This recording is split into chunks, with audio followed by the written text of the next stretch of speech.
Yo, what's good? In today's video, I'm going to show my top 10 sneakers of 2020 between Jordans, Yeezys, Nike Dunks. Let's go. Woo!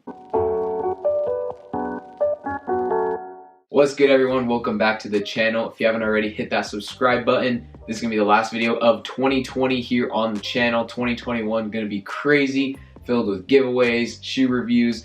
We got everything coming soon, but today's video is just going to be about my top 10 sneakers of 2020. I got a couple different ones between Jordans, Yeezys, Nike Dunks, and some sleeper picks too. Basically, what I'm going to do is I'm going to break down the shoes, their release date, kind of the resale prices as well of them, break down my top 10 list. I'm going to also give some underrated shoes that I thought were slept on during the year, and also some overrated shoes. So stick around for the rest of the video. Let's go. All right, before we get into the top 10 list, I'm gonna start off with some notable mentions of the year. First up, we have the Nike Kobe 5 Undefeated pack that came out.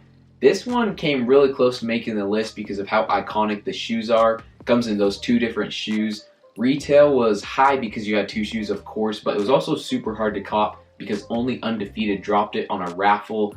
A lot of people that have raffle bots cooked them, but right now, resale prices are around $600, so not too bad considering you get two shoes, and both of those Kobe's are super sick, super limited, so this shoe definitely will go as an honorable mention. Another one that didn't quite make the list for me, but I definitely like the shoe, is the Civilist Nike Sb Dunk, and this one was really close. It has that like heat activated color changing throughout like the upper quarter panel, everything on the Nike Dunk. This one was another one that was super tough to get. I mean, if people hit, definitely you saw them wearing them out, putting them up on the shelves in their sneaker rooms and stuff like that. But this one's reselling pretty crazy too. You've also seen a lot of fakes being made with them. But this one didn't quite make my top because I think there's a lot of other Nike Dunks that I would prefer over this one. Still a sick shoe though. All right, now to get into the top 10 of the year 2020. Number 10, we got the New Balance 992. No emotions are emotions. This shoe is by Joe Fresh Goods. It came out February 14th for Valentine's Day, and it's actually a fire New Balance shoe.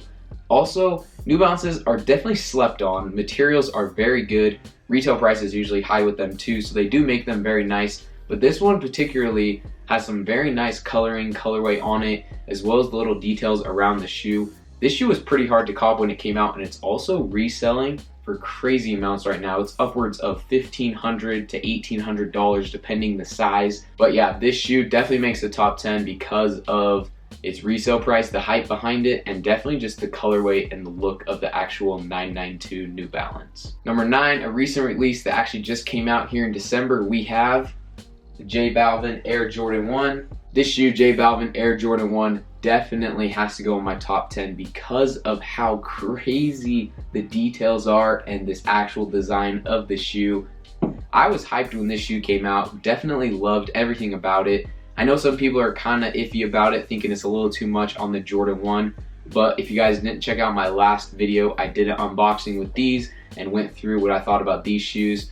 But there's no way that this shoe cannot make the top 10. It was hyped all year long, finally came out. Resale sitting around $600 right now, but it'll definitely go up in the future. Number 8 is going to be another shoe that just came out here in December. It is the Nike Dunk Sean Cliver, and this shoe has actually insane details. I was debating on whether this shoe would go higher on my list, but because of some other Nike Dunks, I'm going to keep it here at number 8. You have all these crazy details, the Christmas themed dunk going on. It's just a nice icy colorway. They really didn't do anything wrong with this shoe, so I definitely love this one. This one had to be in the top 10. Number 7, throwing it back to a little earlier in this year, we have the Nike Dunk Grateful Dead. And specifically out of the ones that released, I choose the green pair because the green pair for me was my favorite.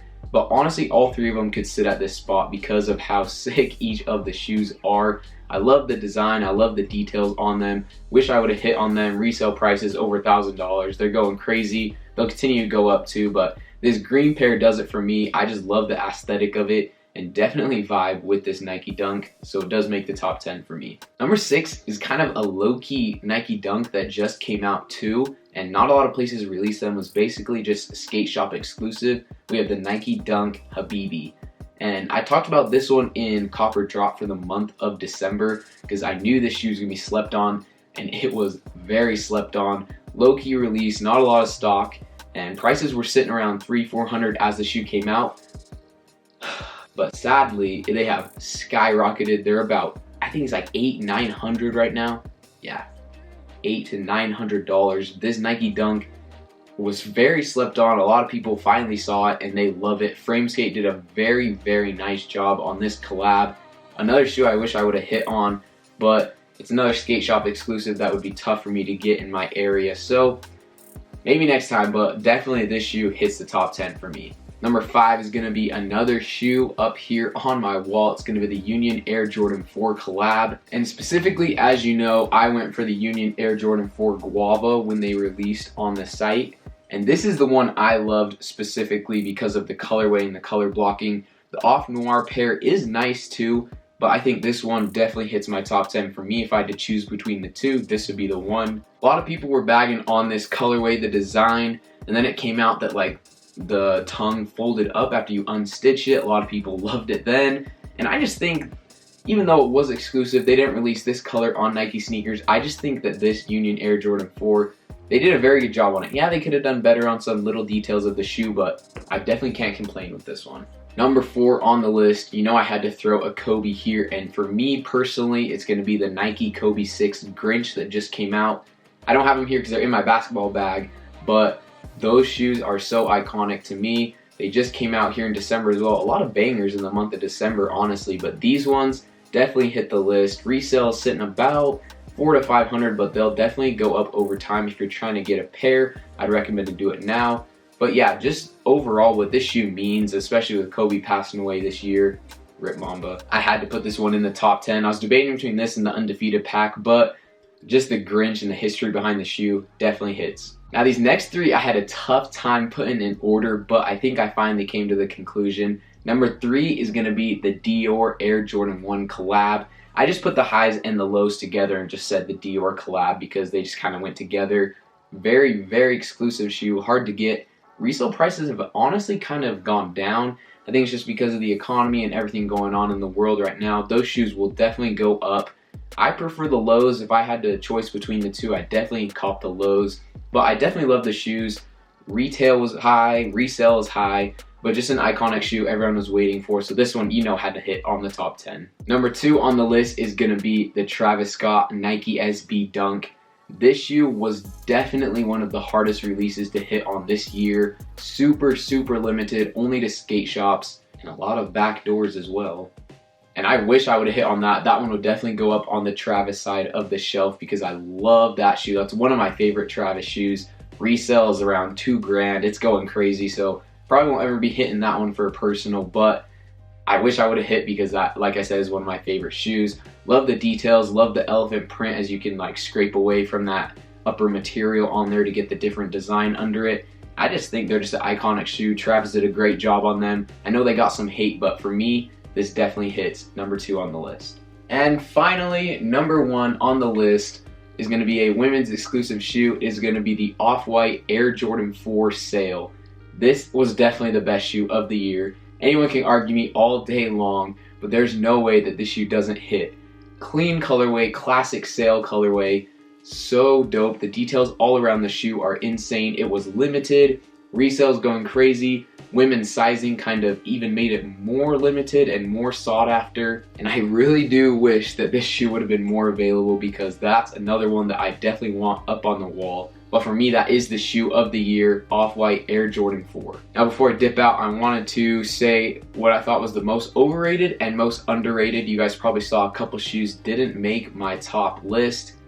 I think the most overrated shoe of the year actually is the Nike Dunk Ben & Jerry Chunky Dunky. I think this shoe was overrated. I've seen it in person a couple times. I've seen some fakes of them as well. They're actually kind of sick in person, but I think they were way overhyped. I think the price of them right now is crazy. I know the special box edition is super cool. I do like that. But in terms of the actual dunk, I think it was an overrated shoe. And then for the most underrated shoe of the year, a shoe that I think was a big sleeper, Travis Scott actually wore this shoe. I copped these a while ago. Is one of my first videos that I brought out. These shoes I think were so sick. This is the Nike Air Zoom Spiridon Cage Fossil. And this colorway hits so good. It reminds me of that Off-White Air Jordan 4, and I absolutely love it. It was slept on so big, prices were sitting kind of close to retail value, and then all of a sudden they just spiked, went up. They've kind of settled around like $400 now. But this shoe was a sleeper shoe. It's not very expensive, but I absolutely love all the details, the materials, everything about this shoe. Stussy did a very good job, and that's why I think this shoe was the most underrated shoe of the year. But for the video today, that's gonna do it. Thank you guys so much for sticking around. 2020, I've had a great year, had a ton of new videos, and I'm so glad you guys stuck around. Again, hit that subscribe button if you wanna follow along for the future. Like I said, 2021 is gonna go crazy. You won't wanna miss out. Turn those notifications on as well, and we'll see you guys in 2021.